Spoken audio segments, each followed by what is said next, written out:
अस्सलाम वालेकुम। जी अस्सलाम। वालेकुम अस्सलाम। ये सोनिया बोल रही है। सोनिया जी बड़ा सोहना बोल रहे हो तुसी। चलो तुसी सिखाया मैंने। अच्छा ਇਹਦੇ ਤੇ हाँ मैं नहीं पंजाबी आंदी ਤੁਹਾਡਾ बहुत शुक्रिया। खैर हो इस्लामत तो वो तो ख्याल बारे की ख्याल है। मेरा ख्याल है कि सब तो पहले तो सानू यह ख्याल रखना चाहिए कि साडा सोना रब केड़ी गल्लां नाल राजी हुंदा है। ठीक है। हर काम करदे वक्त सानू यही ख्याल रखना चाहिए है तो पड़ोसियां जेडे पड़ोसी है उन्हां दा ख्याल रखिए, बीमारां दा रखिए।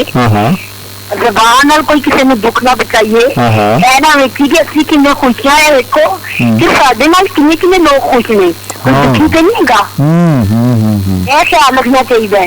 यह ख्याल नहीं रखना चाहिए कि फला जो खा रहे मैं दूर को नाला छीनना, ऐ नहीं। अच्छा भी नहीं किसी ना चाहिए, यह ख्याल रखना चाहिए कि असीं रब नूं राजी रखना है बस।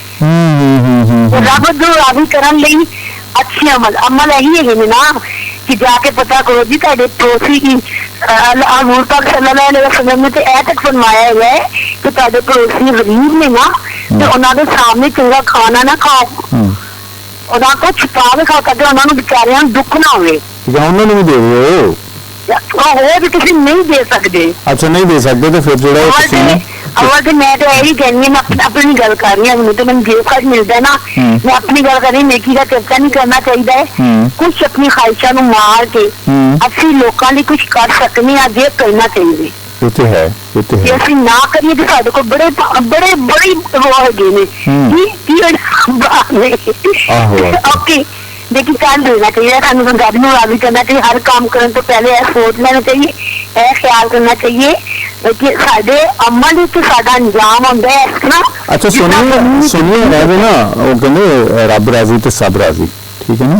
लेकिन सानू इस चीज का हर काम तो करने पहले जरूर सोच लेना चाहिए, ख्याल करना चाहिए साडे अमल ही तो साडा अंजाम है। सोनिया जी असल विच सानू इदराक भी तो होना चाहिए ना कि रब किहड़ी गल च राजी है।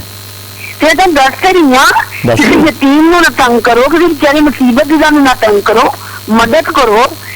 यानी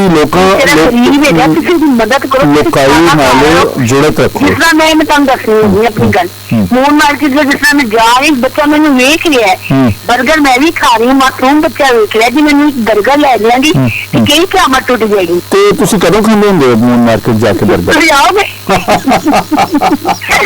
तुसी आओगे तो हो सकता है बच्चा मैं ही होवां। मोस्ट वेलकम, मैं तुहानू खवाऊंगी। अच्छा ठीक हो गया। अल्लाह तुहानू खुशी रखे जिंदगी में, यह ख्याल रखना चाहिए जरूर जी। बहुत मेहरबानी। रब केड़ी गल्लां तो तुहानू पता नहीं रब केड़ी गल्लां तो राजी हुंदा है। ठीक है वो तो गल बिल्कुल ठीक है, ਅਸੀਂ तो बच्चे हैं, सब कुछ पता है। आप ही अपने जमीन में सुलाया है, समझे तुसीं? हां थप्पड़ के समाया होया है। और अपने जमीन में उल्टी सीधी गन्ना लाना मुतमईन कर लेनी। हां ये बड़ी वैसे हां जी जी ठीक है कि नहीं? तो मेरा ध्यान ही नहीं, ख्याल ही नहीं गया इधर मेरा तो। पंजाबी आ गई जी।